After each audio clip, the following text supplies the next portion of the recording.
On passe à l'économie avec vous, mon très cher Axel de Tarlet. La Poste va transformer certains bureaux en résidence pour seniors. Qu'est-ce que c'est que cette histoire ? Eh bien parce que la Poste, vous savez, a un problème de fond. C'est que sa raison d'être, comme on dit, est en train de se dérober sous ses pieds. On s'envoie beaucoup de mails. Voilà, on s'écrit de moins en moins. Maintenant, une carte postale à Noël. Vous avez pas reçu ma petite carte ? Non, je l'ai pas reçu. Donc résultat, la Poste, c'est moins 6% de courrier chaque année. Et donc là, la Poste est face à un choix essentiel. Que faire ? Est-ce qu'on liquide son activité ou est-ce que fort de son réseau, de ses 200 000 facteurs, on essaye de faire autre chose? Eh bien oui, donc la Poste a essayé de faire autre chose. Alors il faut se trouver une activité et donc elle a décidé de se tourner vers ce qu'on appelle la Silver Economy. Donc pour les personnes âgées, ouais. Silver parce que c'est gris exactement, la couleur des cheveux gris. Pour essayer de répondre donc à ce nouveau besoin d'une société qui vit, où les gens vivent de plus en plus vieux et de plus en plus isolés. Et donc, face à cette nouvelle demande, la Poste a deux atouts. D'abord, elle a un réseau, un fantastique réseau, avec des facteurs qui passent chez vous 6 jours par semaine, 6 jours sur 7. Et le deuxième atout, justement, c'est ce capital sympathie. Quand on sonne chez vous, vous demandez qui c'est, et si on vous dit c'est le facteur... Surtout Eva, parce qu'elle a une relation un peu particulière avec son facteur. Et voilà, souvent, il lui apporte les plis, vraiment. Non, mais il y a peu de personnes à qui on ouvre la porte de chez soi spontanément.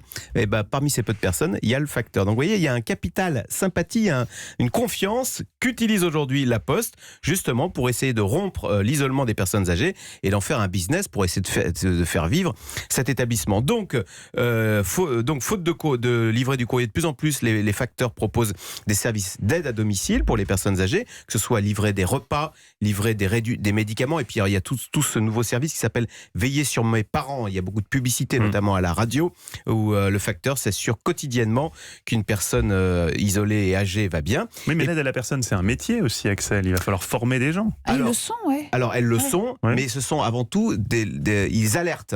Ce sont souvent les enfants de ces personnes âgées qui, je vais faire le service, qui pour 30 € par mois, donc payent les facteurs. Et si jamais le facteur constate quelque chose, voilà, ensuite il alerte soit les services sociaux, parce que de temps en temps, ce sont les collectivités qui missionnent la Poste pour s'assurer qu'une personne isolée va bien, etc., qu'elle n'a pas besoin d'aide. Et donc le facteur joue simplement le rôle d'alerte. Mais vous avez la même problématique avec les bâtiments. La Poste se retrouve aujourd'hui à la tête d'un patrimoine immobilier totalement surdimensionné, parce qu'autrefois d'ailleurs elle logeait souvent les facteurs, donc il y a beaucoup de logements de fonction, il y a aussi beaucoup de centres de tri qui sont aujourd'hui, et tout cet immobilier est souvent au cœur des villes. Donc là encore, qu'en faire? Le vendre, le liquider ou essayer de le valoriser dans le cadre de cette Silver Economy? Et bien justement, c'est le choix de la Poste avec ses 14 bureaux de poste qui sont au cœur des villes moyennes, les plus belles, Perpignan, Metz, Roubaix, Brest, etc., et qui vont être transformés. Alors, on n'a pas le détail encore, parce que la Poste cherche un partenaire là-dessus. D'ailleurs, appelle si vous avez des idées. Mais l'idée, c'est pas d'en faire des EHPAD, mais c'est parce que ce ne seront pas des bâtiments médicalisés, mais des résidences adaptées aux personnes âgées. Et est-ce que ça marche, la Silver Economy ? Ça porte ses fruits, ça ? Alors, l'idée est géniale. Pour l'instant, ça peine à décoller. Écoutez, veillez sur mes parents. Alors, remarquez, la Poste joue carte sur table. Il dit, en 2 ans, il n'y a eu que 7000 contrats de signés. Mais bon, il faut espérer que ça marche, parce que la Poste est un immense paquebot, 70 000 facteurs, 200 000 salariés. Et c'est vrai, moi, je persiste à croire qu'elle a un atout, elle a toutes les clés pour répondre à cet isolement, via cette proximité, pour répondre à cette problématique d'isolement.